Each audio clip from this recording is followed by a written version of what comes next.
7장 151년에 셀레우코스의 아들 데메트리오스가 로마에서 빠져나와 얼마 되지 않는 병사들과 함께 바닷가 성읍으로 가 그곳에서 왕위에 올랐다. 그가 자기 조상들의 왕궁으로 들어갈 때 군사들이 안티오코스와 리시아스를 잡아 그에게 데려가려고 하였다. 그러나 그가 이 사실을 알고 나에게 그들의 얼굴을 보이지 마라 하고 말하자 군사들이 그들을 죽여버렸다. 그리하여 데메트리오스가 왕좌에 앉게 되었다. 이스라엘에서 무도한 자들과 사악한 자들이 모두 그에게로 갔는데 대사제직을 탐내는 알키모스가 그들을 이끌고 있었다. 그들은 임금에게 백성을 고발하며 이렇게 말하였다. 유다와 그의 형제들은 임금님의 벗들을 모두 죽이고 저희를 고향 땅에서 쫓아내어 흩어버렸습니다. 그러니 이제 임금님께서 신임하시는 사람을 하나 보내시어 그가 가서 유다가 저희와 임금님의 영토에 끼친 모든 파괴의 참상을 보고 그들과 그 동조자들을 모두 벌하게 해주십시오.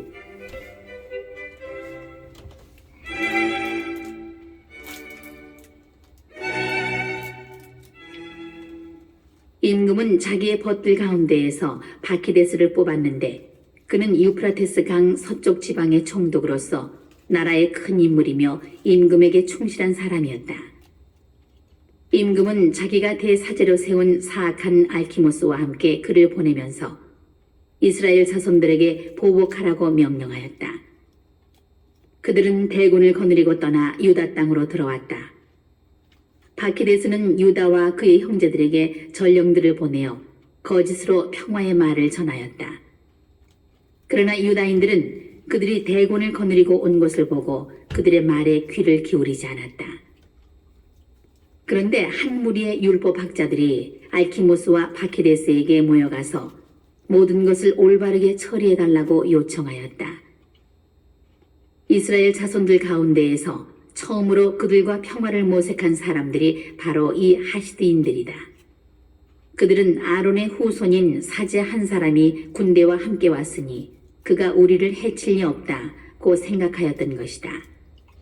알키모스는 그들에게 평화의 말을 건네며 우리는 당신들에게도 또 당신들의 벗들에게도 아무런 해를 끼치지 않겠습니다 하고 맹세하였다.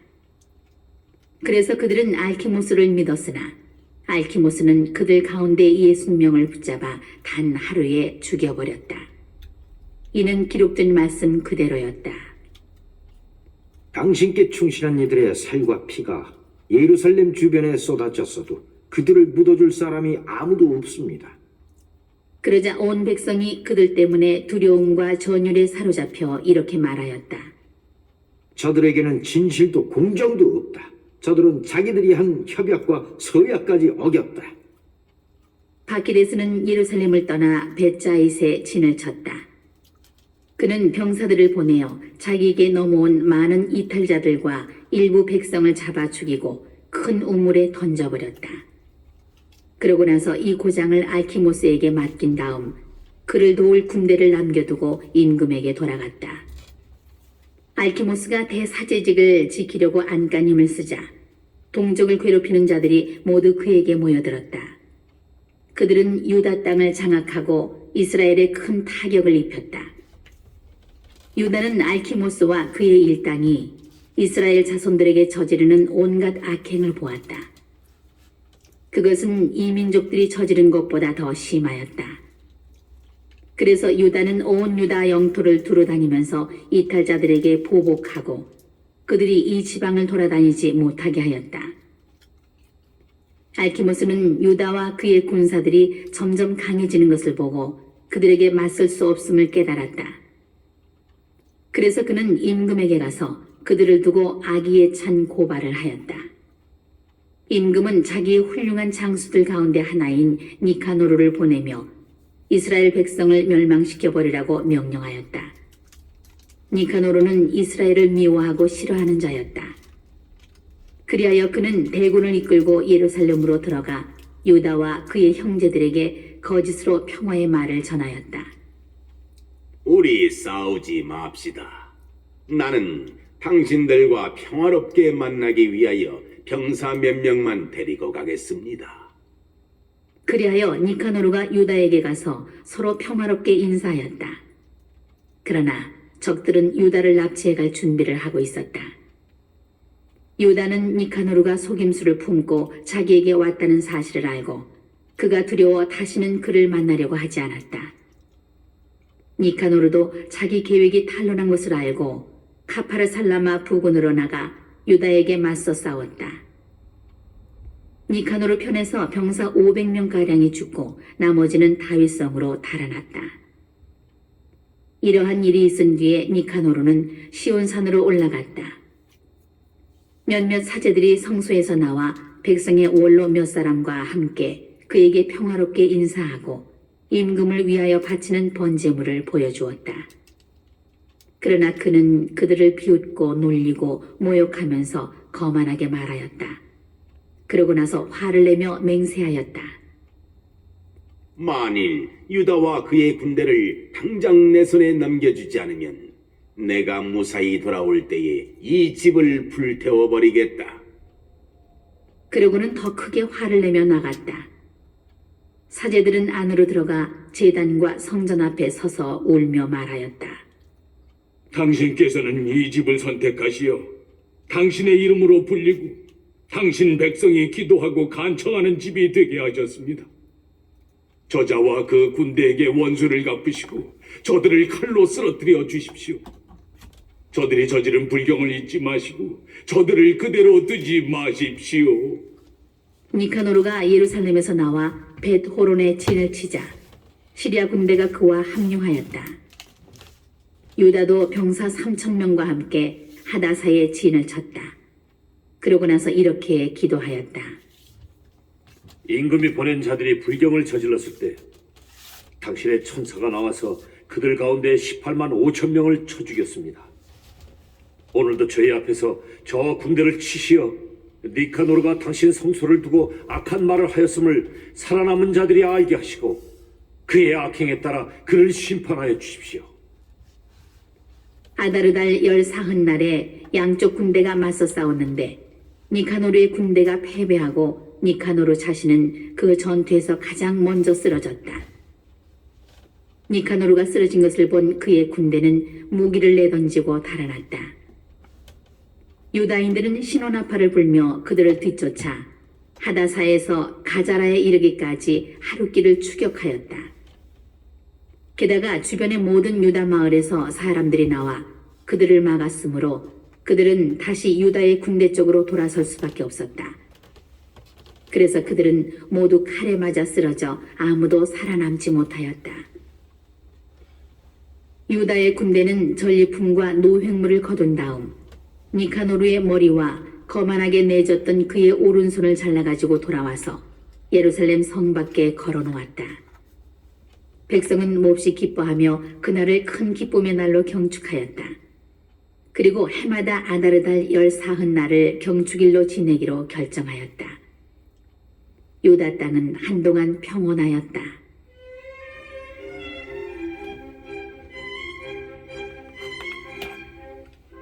(8장) 유다는 로마인들의 명성을 들었다. 그들은 대단히 강력하면서도 저희 편에 서는 이들은 누구에게나 호의를 베풀고 저희에게 다가오는 이들은 누구와도 우호 관계를 맺는다는 것이었다. 그들은 정말 대단히 강하다는 것이었다. 유다는 또 그들이 갈리아인들과 용감하게 싸워 그들을 정복하고 조공을 바치게 하였으며 에스파냐 지방에서 그곳의 은광과 금광을 점령하려고 싸웠다는 이야기도 들었다. 로마인들은 그 지방이 아주 멀리 떨어진 곳이었지만 계획대로 끈기 있게 그곳을 모두 장악하였다. 그리고 세상 끝에서 쳐들어온 임금들을 무찌르고 그들에게 큰 타격을 입혔다. 다른 임금들은 그들에게 해마다 조공을 바쳤다.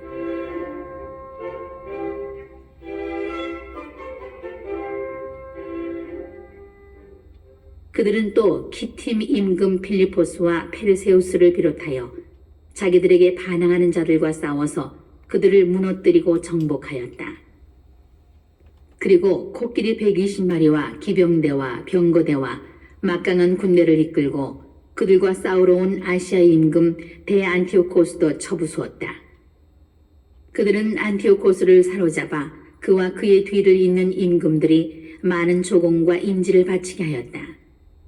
그뿐 아니라 인도, 메디아, 리디아 등 가장 좋은 지방을 안티오코스에게서 빼앗아 에우메네스 임금에게 주었다. 이렇게 되자 그리스인들이 가서 그들을 멸망시키려고 작정하였는데 로마인들이 그 일을 알고 장수 하나를 그곳에 보내어 그리스인들과 싸우게 하였다. 많은 그리스인들이 부상을 입고 쓰러졌으며 그들의 아내와 자식들은 포로로 잡혀갔다. 로마인들은 그들을 약탈하고 그 땅을 정복하여 요새들을 부수어버렸다. 그리고 오늘날까지 그들을 노예로 부리고 있다. 로마인들은 자기들에게 대항하는 그 밖의 나라와 섬들도 모두 멸망시키고 그 주민들을 노예로 만들었다.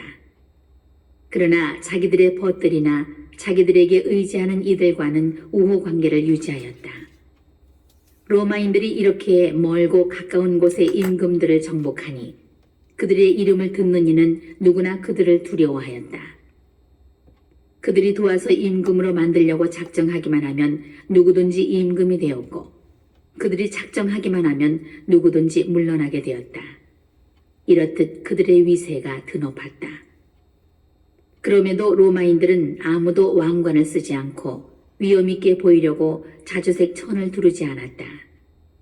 그들은 원로원을 세워 320명의 의원들이 날마다 백성의 문제를 끊임없이 논의하여 잘 다스리게 하였다.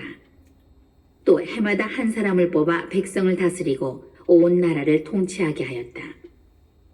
백성은 모두 그 한 사람의 말을 잘 듣고 그들 가운데에는 시기나 질투가 없었다.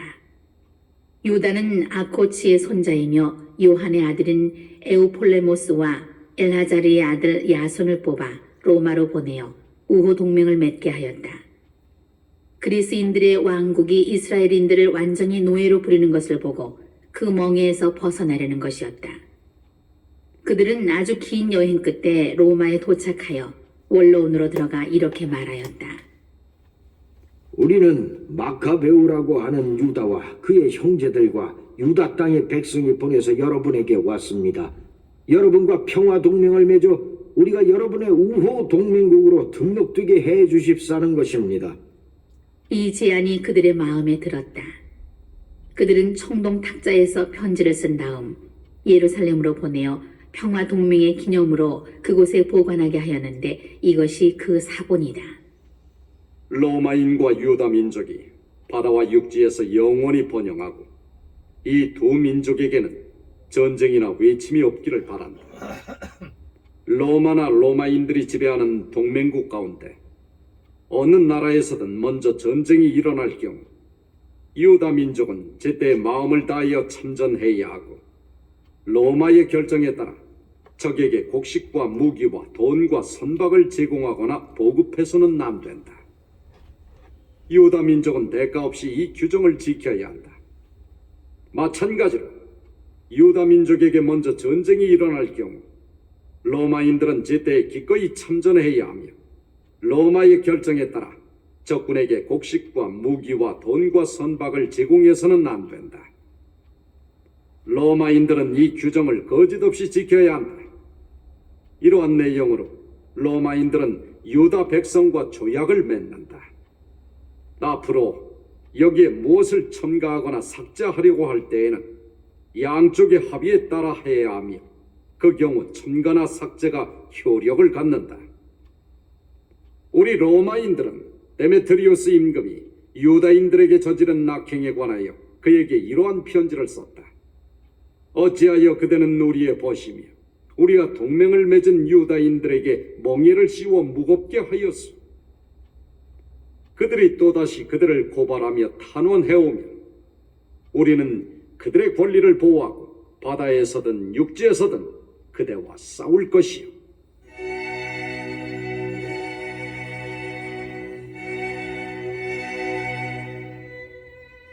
구장 데메트리오스는 니카노르와 그의 군사들이 전장에서 쓰러졌다는 보고를 받고 우익군과 더불어 바키데스와 알키모스를 다시 유다 땅으로 보냈다.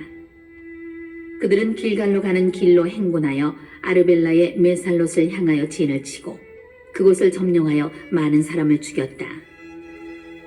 152년 첫째 달에 그들은 예루살렘을 향하여 진을 쳤다가 보병 2만과 기병 2천을 거느리고 그곳을 떠나 베레스로 행군하였다. 그때의 유다는 이미 정병 3천을 이끌고 엘라사에 진을 치고 있었다. 그런데 그들은 적군의 수가 많은 것을 보고 몹시 두려워하여 많은 병사가 진지를 이탈하고 800명만 남았다. 유다는 싸움이 임박하였는데 자기 군대가 흩어지는 것을 보고 군사들을 다시 모을 시간이 없었기 때문에 마음이 무너져 내렸다. 그는 낙담하였지만 일어나 적들을 치러 올라가자. 우리는 그들을 대적할 수 있을 것이다 하고 남은 이들에게 말하였다.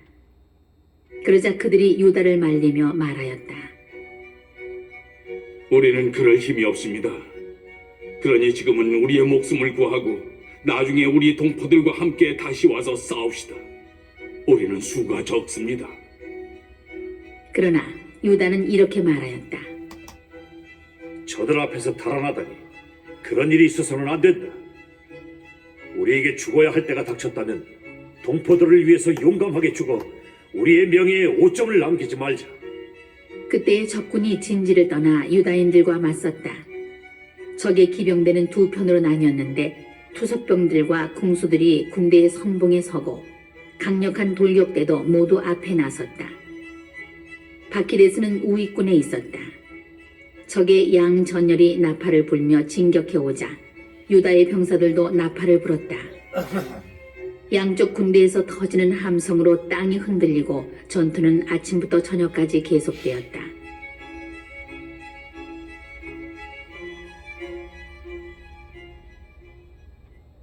유다는 바키데스와 그 군대의 주력 부대가 오른쪽에 있는 것을 보고 담력과 용기가 있는 모든 군사와 함께 진격하여 적군의 오른쪽 부대를 무너뜨리고 아스돗 산까지 그들을 추격하였다. 좌익군은 우익군이 무너진 것을 보고 발길을 돌려 유다와 그의 병사들을 바짝 뒤쫓았다. 싸움이 치열해지는 가운데 여기저기에서 많은 이가 부상을 입고 쓰러졌다. 유다도 쓰러졌다. 그러자 남은 병사들이 달아났다. 요나탄과 시몬은 자기들의 형제 유다의 죽음을 거두어 모데인에 있는 조상들의 무덤에 묻고 그의 죽음을 애도하였다. 온 이스라엘도 크게 통곡하고 여러 날을 슬퍼하며 이렇게 말하였다. 이스라엘을 구한 분이, 그 용명한 분이 어쩌다 쓰러졌는가? 유다의 나머지 행적과 그가 이끈 전쟁과 그의 용맹, 그리고 그의 위대함에 관한 이야기는 너무 많아 다 기록할 수가 없다. 유다가 죽은 뒤 온 이스라엘 영토에서는 무도한 자들이 머리를 치켜들고 불의를 일삼는 자들이 모두 일어났다.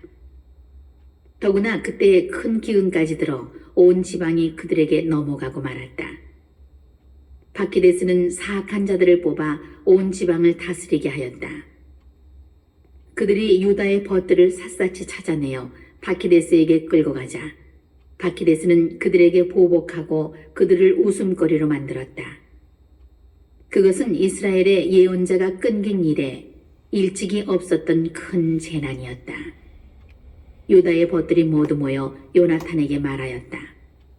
당신의 형 유다가 죽은 뒤로는 적들과 바키데스와 우리 민족을 미워하는 자들에게 유다처럼 맞설 만한 사람이 없습니다. 그래서 오늘 우리는 그의 후계자로 당신을 뽑아 우리의 지도자로 삼고 우리의 전쟁을 지휘하게 하였습니다.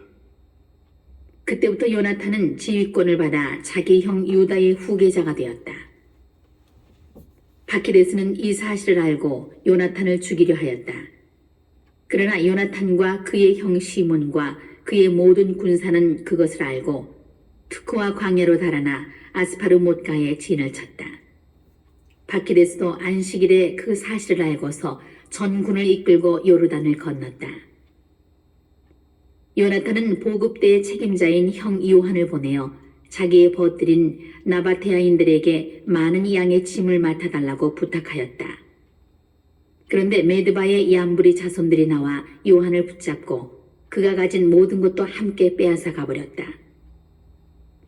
이러한 일이 있은 뒤 사람들이 요나탄과 그의 형 시몬에게 보고하였다.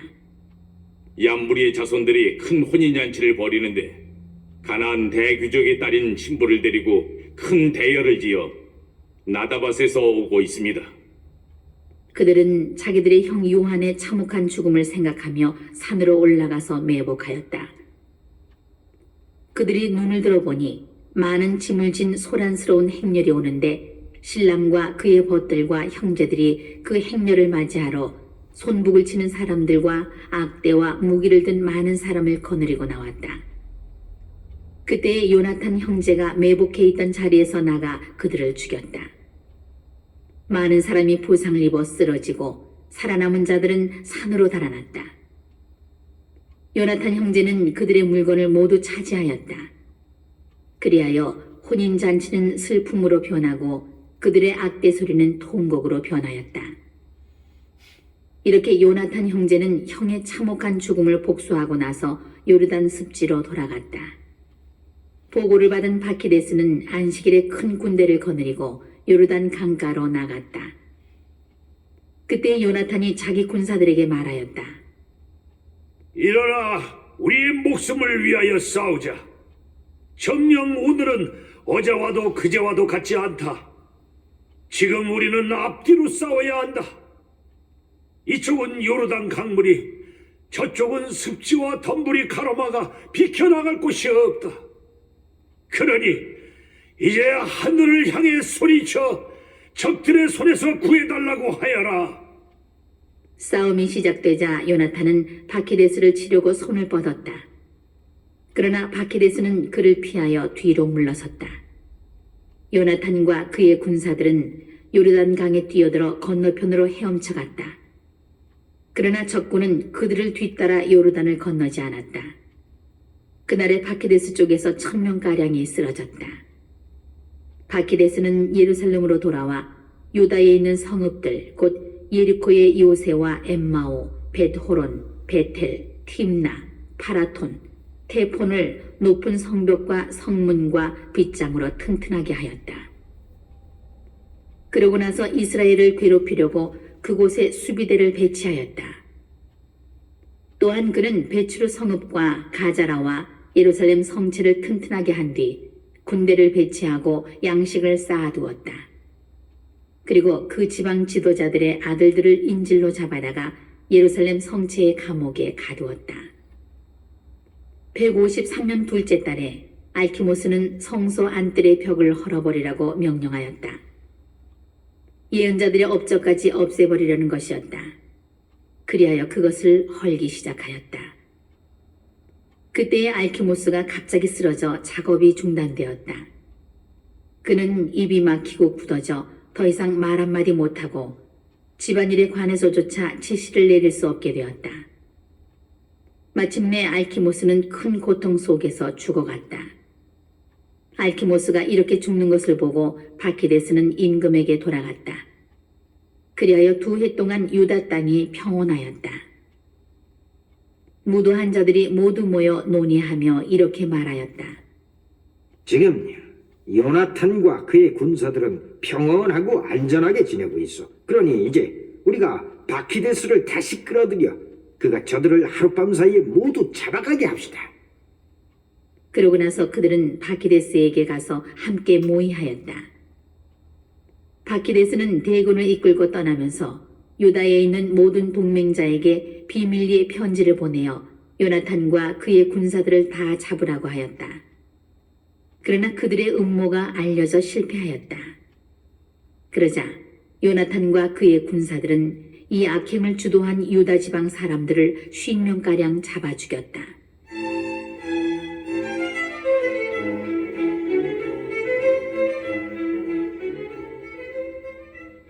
요나탄은 시몬과 자기 군사들과 함께 광야에 있는 벳바시로 나갔다.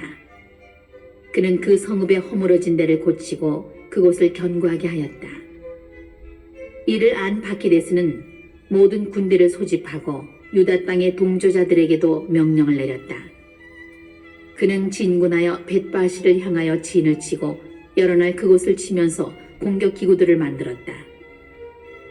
요나탄은 그 성읍에 형 시몬을 남겨두고 성 밖으로 나갔다. 그때 그는 몇 사람만 데리고 가서 오도메라와 그의 형제들 그리고 수경지에 있는 파시론의 자손들을 쳤다. 그들도 공격하기 시작하며 병력을 이끌고 올라갔다. 그 틈에 시몬과 그의 군사들이 성읍에서 나와 공격 기구들을 불살라버리고 바키데스와 싸웠다. 마침내 바키데스가 무너졌다. 그는 자기의 원전 계획이 허사로 돌아가자 크게 낙담하였다. 그래서 이 지방으로 진격하기를 권유한 무도한 자들에게 몹시 화를 내며 그들을 많이 죽였다. 그러고 나서 자기 나라에 돌아가기로 작정하였다. 요나탄은 그 사실을 알고 그에게 사절을 보내어 화친을 맺고 포로들을 넘겨달라고 하였다.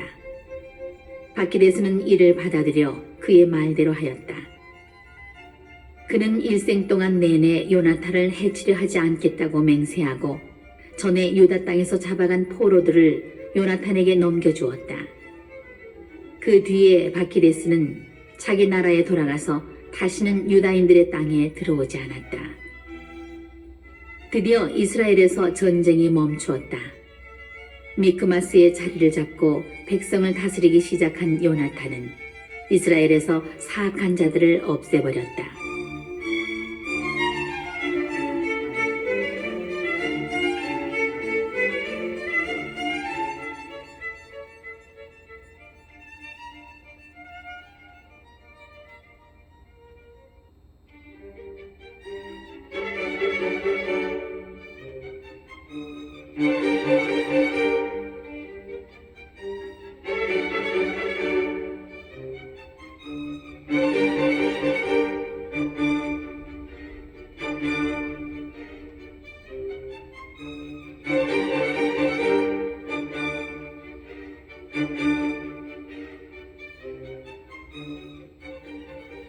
(10장) 160년에 안티오코스의 아들 알렉산드로스 에피파네스가 프톨레마이스에 상륙하여 그곳을 점령하였다.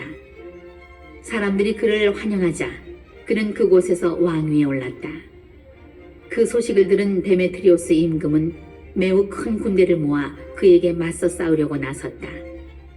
그러면서 다른 한편으로는 요나탄에게 높은 지위를 약속하는 평화의 말을 담은 편지를 보냈다. 그는 속으로 이렇게 생각하였던 것이다. 요나탄이 우리를 치려고 알렉산드로스와 화친을 맺기 전에 우리가 먼저 유다인들과 화친을 맺자. 자기 신과 자기 형제와 민족에게 우리가 저지른 온갖 악행을 요나탄이 기억하고 있을 것이다.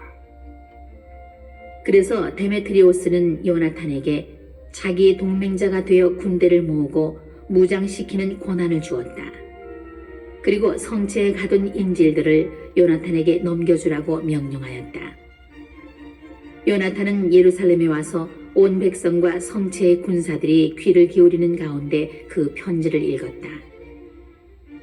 임금이 요나탄에게 군대를 모으는 권한을 주었다는 말을 듣고 성체의 군사들은 몹시 두려워하였다. 그래서 요나탄에게 인질들을 넘겨주고 요나탄은 그들을 그 부모들에게 돌려보냈다.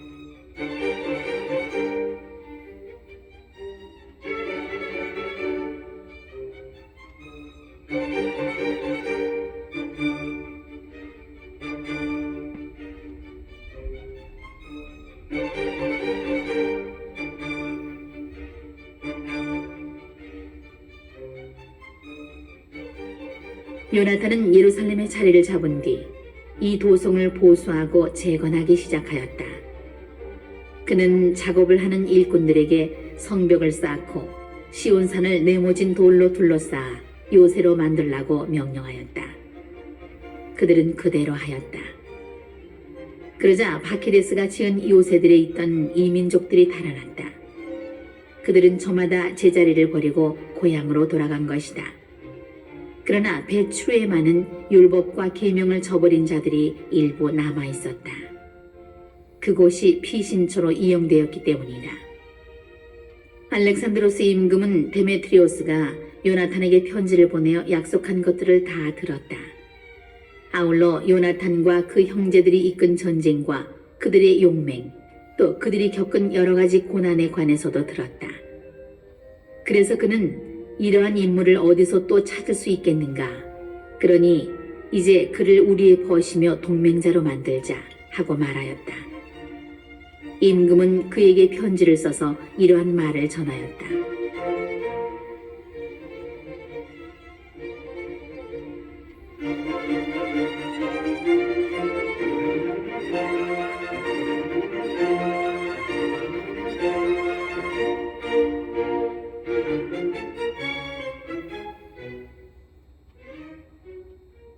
알렉산드로스 임금이 요나탄 형제에게 인사합니다.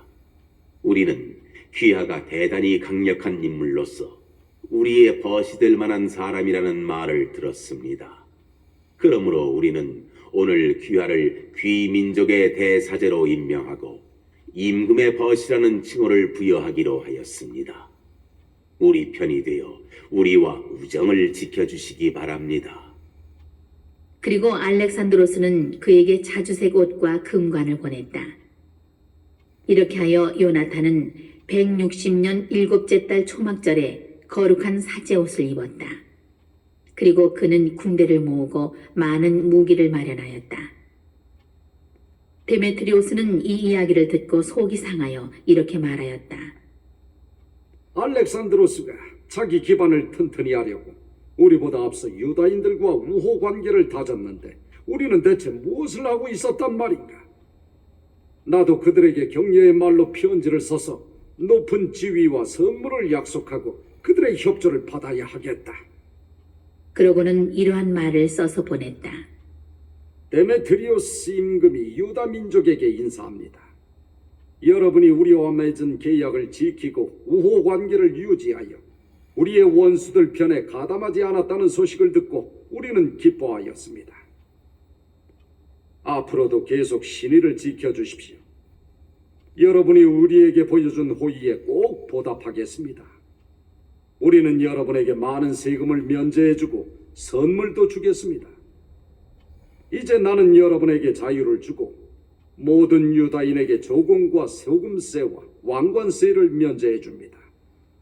또 나에게 바쳐야 하는 곡식의 3분의 1세와 나무 열매의 2분의 1세를 오늘부터 면제합니다. 그리하여 유다 땅에서 그리고 사마리아와 갈릴레아에서 유다에 편입된 세 지역에서 오늘부터 영원히 그 세금들을 거두지 않겠습니다. 예루살렘은 거룩한 곳으로 인정하고 그 주변 지역과 함께 11조와 조세를 면제합니다. 나는 예루살렘 성체의 지배권을 포기하고 대사제에게 넘겨줍니다. 그는 성체를 지킬 사람들을 뽑아 그곳에 배치할 수 있습니다. 또한 나는 유다 땅에서 나의 왕국 곳곳에 포로로 끌려온 모든 유다인을 몸값을 받지 않고 자유롭게 풀어줄 뿐더러 그들의 가축에 대해서도 세금을 받지 못하게 하겠습니다. 모든 축제일과 안식일, 초하룻 날과 축일, 그리고 축제 전 사흘과 축제 후 사흘, 이 모든 날을 내 왕국에 사는 모든 유다인이 공공 의무와 세금을 면제받는 날로 삼겠습니다.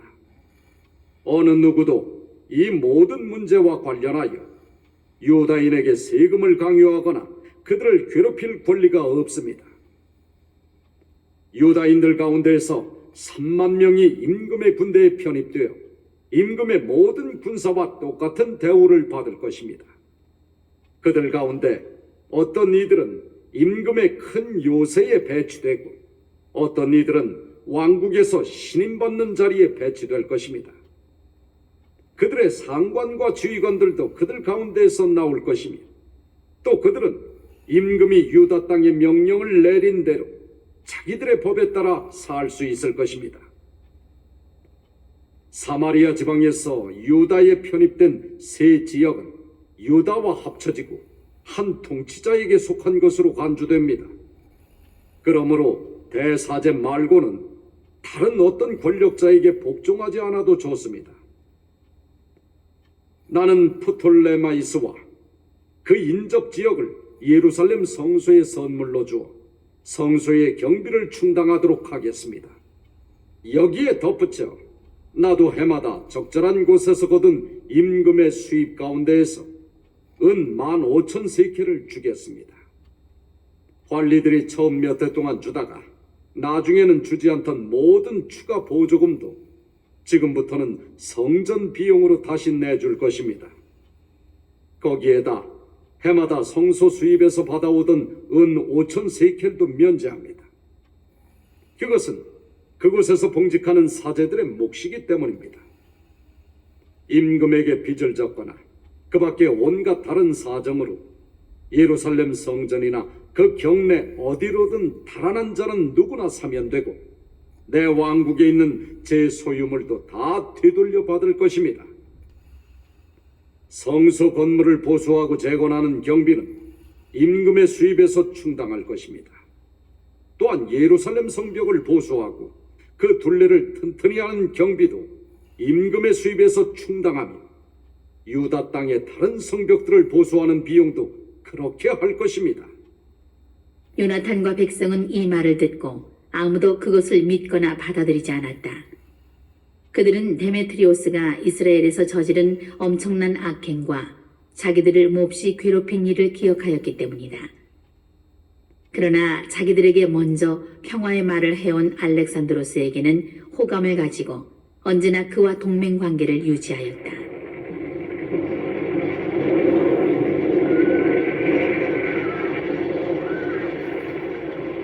그때에 알렉산드로스 임금은 대군을 모아 데메트리오스에게 맞서 진을 쳤다. 두 임금이 교전한 끝에 알렉산드로스의 군대가 달아나자 데메트리오스가 그를 추격하여 그의 군사들을 무찌르고 해가 질 때까지 치열한 전투를 벌였지만 데메트리오스는 그날 전사하고야 말았다. 알렉산드로스는 이집트 임금 프톨레마이오스에게 사신을 보내어 이러한 말을 전하였다. 내가 이제 나의 왕국으로 돌아와서 조상들의 왕좌에 오르고 통치권을 잡았습니다. 데메트리오스를 무찌르고 우리 영토를 되찾은 것입니다. 나는 그와 전쟁을 벌였는데 그와 그의 군대가 우리에게 패배하여 우리가 그의 왕좌에 앉게 되었습니다. 그러니 이제 우리 서로 우호 관계를 맺읍시다. 따님을 내 아내로 주십시오. 그러면 나는 사위가 되어 임금님의 품위에 맞는 선물을 임금님과 따님에게 드리겠습니다. 그러자 프톨레마이오스 임금은 이렇게 대답하였다. 임금님이 조상들의 땅으로 돌아가 그 왕좌에 앉게 된 날이야말로 복된 날입니다. 이제 나는 임금님이 편지에 쓴 대로 하겠으니 우리가 상견례를 하게 프톨레마이스에서 만납시다. 나는 제안대로 임금님의 장인이 되겠습니다. 그 뒤 프톨레마이오스는 162년에 자기 딸 클레오파트라를 데리고 이집트에서 나와 프톨레마이스로 갔다. 알렉산드로스 임금이 그를 영접하였다. 프톨레마이오스는 자기 딸 클레오파트라를 알렉산드로스에게 넘겨주고 임금들이 하는 대로 프톨레마이스에서 매우 호화로운 혼인잔치를 벌였다.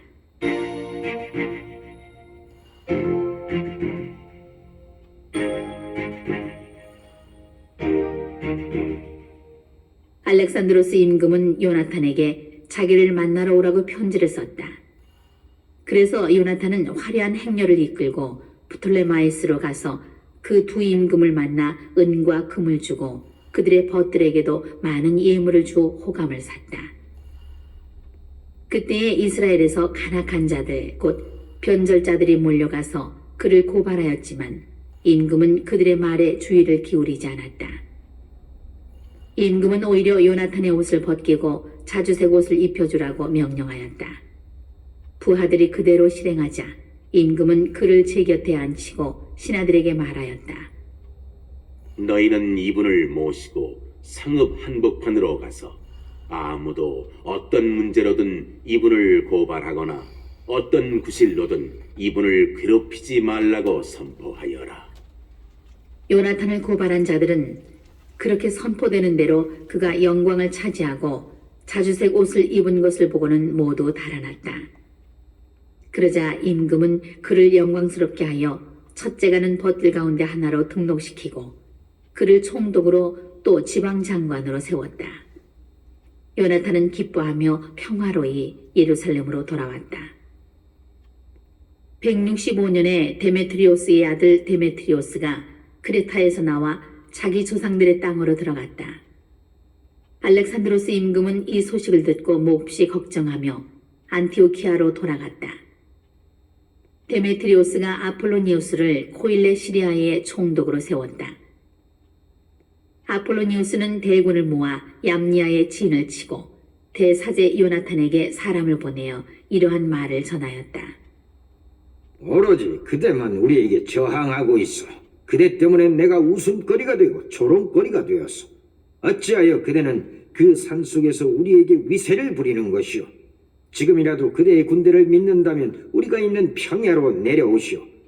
거기에서 서로 겨루어 봅시다. 성읍들의 군대는 내 편이오. 내가 누구인지, 우리를 돕는 나머지 사람들이 누구인지 물어보시오. 그대의 조상들이 저희 땅에서 2번이나 패주하였기 때문에 그대들도 우리에게 맞설 수 없다고 사람들이 말해줄 것이오.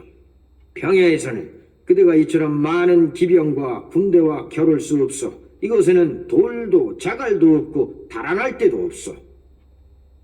요나탄은 아폴로니우스의 말을 듣고 분이 치밀어 군사 10,000명을 뽑아 예루살렘에서 나왔다. 그의 형 시몬도 그를 도우려고 합세하였다. 요나탄이 야포 앞에 진을 쳤지만 아폴로니우스의 주둔군이 야포에 있었으므로 그 성읍 주민들은 그에게 성문을 열어주지 않았다. 요나탄의 군대가 그곳을 공격하자 성읍 주민들이 두려워서 성문을 열어주었다. 그리하여 요나탄이 야포를 점령하였다.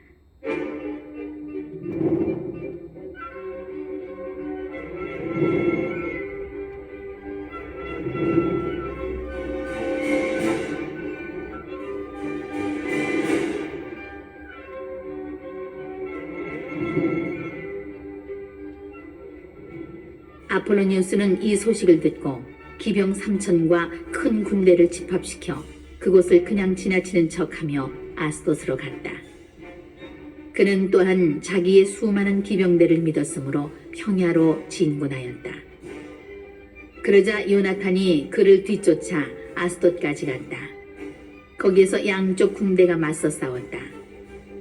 아폴로니우스는 기병 1,000명을 미리 후방에 숨겨두었지만 요나탄은 자기 뒤에 복병이 있다는 사실을 이미 알고 있었다.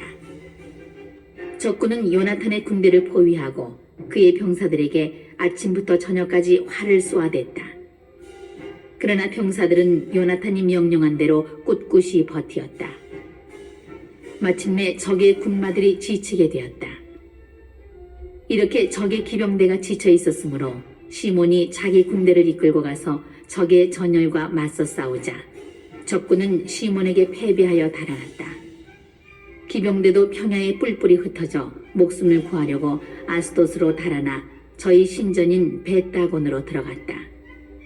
요나탄은 아스돗과 그 주변 성읍들을 불태우고 거기에서 전리품을 거둔 다음 다곤 신전과 그곳으로 피신한 자들을 불로 태워버렸다. 그리하여 칼에 맞아 쓰러진 자와 불에 타 죽은 자가 8,000명가량 되었다.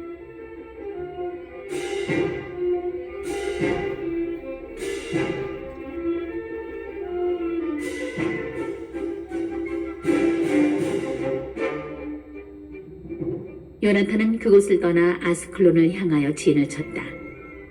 그러자 그 성읍 주민들이 나와 그를 성대하게 맞이하였다. 요나탄은 많은 전리품을 가지고 군사들과 함께 예루살렘으로 돌아왔다. 알렉산드로스 임금이 그 소식을 듣고 요나탄을 더욱 영예롭게 하였다. 그는 관습상 임금의 친족에게만 주는 금 주엠새를 요나탄에게 보내고 에크론과 거기에 딸린 모든 지역을 그의 몫으로 내주었다.